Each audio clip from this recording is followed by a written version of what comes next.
Alright YouTube, so I know the background first and foremost looks a little barren. I'm changing it up. I just haven't put the other flag up. I don't know how to hang state flags up in a vertical way. I have a larger Indiana flag. But this isn't the final resting place to make videos here on this futon. The place permanently, as long as I stay in this house where I'm going to make videos from here on out when it's cleaned up, is literally right next to me, right to the right of this futon. But anyways, today I wanted to play some devil's advocate with my current political beliefs.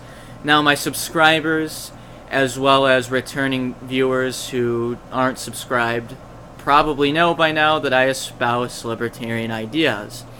I'm pretty much completely on board with libertarianism. I'm voting for Johnson in November, but there are still a few things I don't agree with.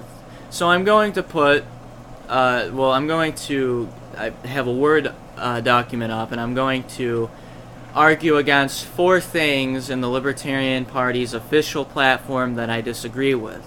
This is the official Libertarian Party's platform. Link will be in the description. It's fairly short, but my 2 biggest issues are with education and sorry for the voice crack there, education and environmental conservation, and those are the first 2, and I found a few more I don't really agree with. So let me just go to this Word file here. Okay, libertarian stances that I disagree with. This is section 2, part 2, called Environment. It reads, competitive free markets and property rights stimulate the technological innovations and behavioral changes required to protect our environment and ecosystems. Private landowners and conservation groups have a vested interest in maintaining natural resources. Governments are unaccountable for damage done to our environment and have a terrible track record when it comes to environmental protection. Protecting the environment requires a clear definition and enforcement of individual rights and responsibilities regarding resources like land, water, air, and wildlife. Where damages can be proven and quantified in a court of law, restitution to the injured parties must be required. My problem with this is I think it is actually the duty of the government to protect natural ecosystems and wildlife. I know the EPA has some terrible blunders. I think even recently, I think it was a river in the southwest, and the EPA was supposed to be keeping track of it, but the water's like turning yellow, or the EPA turned its cheek in another part of the country and the water mixed with natural gas, which is now flammable. However, I believe that if we add more revenue from taxes into conservation and education, these things can improve, especially with the EPA. Not to mention, I find it hard to believe that unless you're a millionaire or your conservation group is of a higher economic strata than your average Joe, I don't know how they're going to even be able to buy swaths of land as large as, say, like a national forest. Even if they did manage to buy a chunk of land arguably the same size of a national forest, I find it hard to believe that they'd have additional resources left over to maintain the forest or to make walkways and continue to weed the weeds out of the walkways. And I know, like, some parts on the East Coast, some of the national parks are kind of shitty in quality. I'll give them that. You walk through, not Chimney Rock, but it's near Chimney Rock, I believe, in North Carolina, maybe still in South Carolina, along the border area. And there's a park where these trails are on the edges are just covered in poison ivy and poison oak.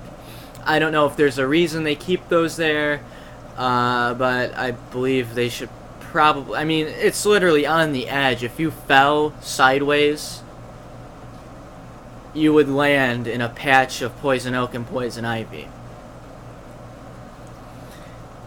But with that being said, I don't know if we can always trust businesses, like let's say private parks. Now I know some do a good job, and I would argue, why can't we have both?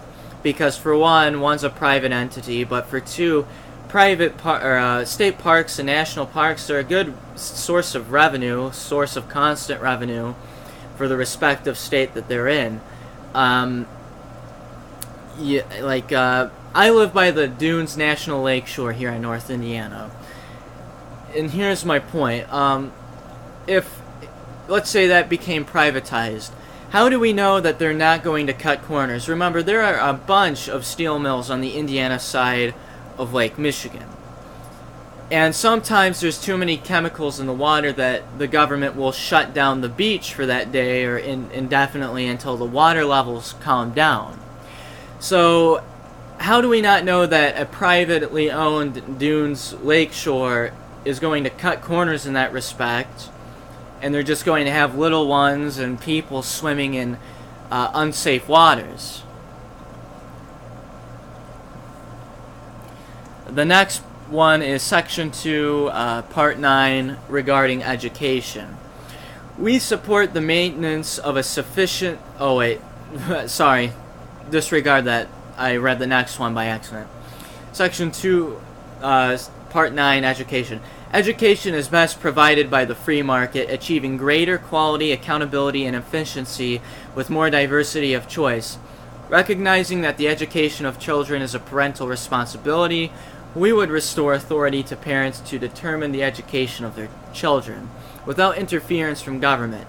Parents should have control of and responsibility for all funds expended for their children's education. Now, this is something I disagree with a lot of libertarians with. I believe the two things that should be in government control are certain wildlife conservation efforts, because, you know, we're not the only ones on this planet, and we can't just carelessly chop away all these other organisms' homes, essentially. And education. The reason I have a problem with education being privatized, you know, many people point out they want to make a money-making competition out of our children and what they learn. That's really not my main problem with it. My main problem with it is, well, what is a set standardized requirement for education? What are the standardized requirements for education? As someone who's irreligious, I think this is incentive for religious institutions to then start taking and cornering the educational system. So you have one system like saying, oh, God created everything. Let's say one other school system saying science did everything. One other that's more politically focused. What about like these Midwest towns with only 500 people? I know they have really small schools, but they're still there. They still are arguably secular. So if the government vanishes from education, the church, like I'm saying, 500 population town, church is the only singular outlet in the whole town. Where does, and the church makes its own school, and basically it's got a monopoly in that area. And you have a whole region of the country kind of regressing into Dark Age, Bronze Age type thinking. That's my main problem with it. As well as there's not a set requirement of standards for education to be met.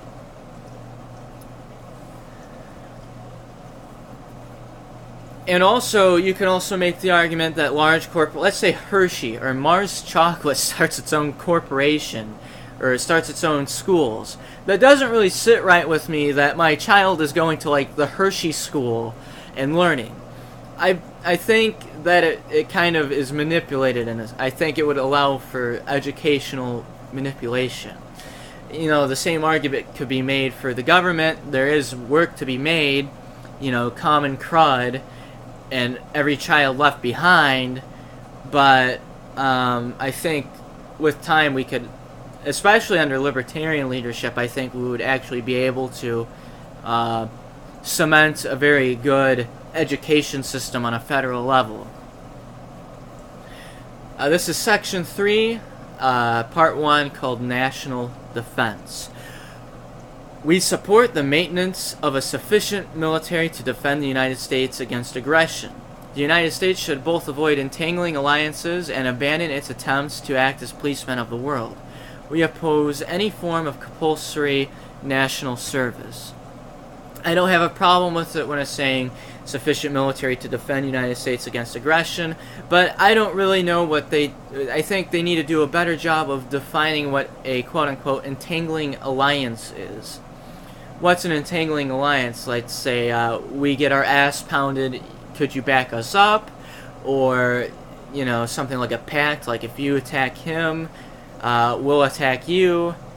I don't understand, because I think, yeah, we should uphold alliances. I think, like, if a trading partner is being decimated by a bordering nation, I think it's our economic interest to go and invade that nation and help the war effort on our guy's side. If not, there could be economic repercussions for us. I'm on the fence of compulsory national service. I'm leaning more on the side of it should be, it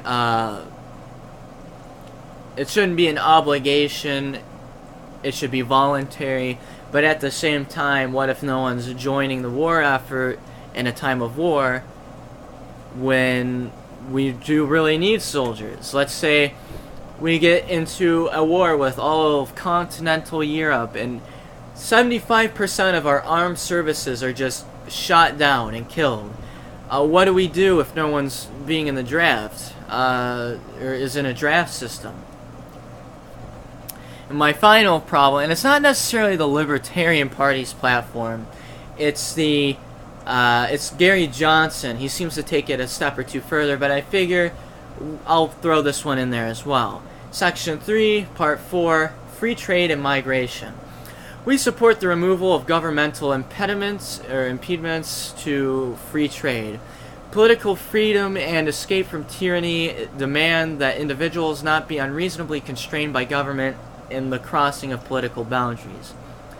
Economic freedom demands the unrestricted movement of humans as well as financial capital across the national borders. However, we support control over the entry into our country of foreign nationals who pose a credible threat to security, health, or property. And it's more Gary Johnson's version of it. He seems to take it 2 steps further. He seems to advocate open borders for anyone, just slap a work visa on them and they're on their way. Now, I have no problem with South Americans or Central Americans or Mexicans or people from the Caribbean coming in, or Canadians, somewhere that's either an ally or hasn't really posed much of a threat to us on a larger level. Now, as racist as maybe some liberal SJW makes it seem, I think we should really either stop people immigrating or limit the numbers or put them maybe onto harder focus or more concentrated focus if they're from places like Syria, Iraq, Saudi Arabia, places like that. Places we've, not necessarily Saudi Arabia, but other Middle Eastern countries that we've had a hand in destabilizing. Because when we say, oh, they hate our freedoms, they hate us because we've just been fucking around in their country for God knows how long. And we've basically economically funded the entire destabilization of their country. Like Iraqis, they preferred the rule, they have a lot more freedom now that Saddam Hussein, really isn't alive anymore, but they said it was more stable under Hussein. I think it's up to their choice whether they want to go about themselves and destabilize their country themselves, or install maybe a secular system, or Sharia if they really want to. But only time will tell when that gets dismantled by a secular group. But I don't think we should just be freely admitting these people into our country, Mr. Johnson, because I think that opens the door for a Paris attack, or what just happened in Nice, or Cologne. That's one of my main problems with Gary Johnson. That really, that's my main argument against him, is I don't think he seems to understand the way borders work. Now, that was just a list of things I didn't agree with the Libertarian platform. This is, keep in mind, the official Libertarian platform. I'll have the link to the full thing in the description, the whole platform in the description. But that's about it, YouTube. Thanks for watching, and peace out.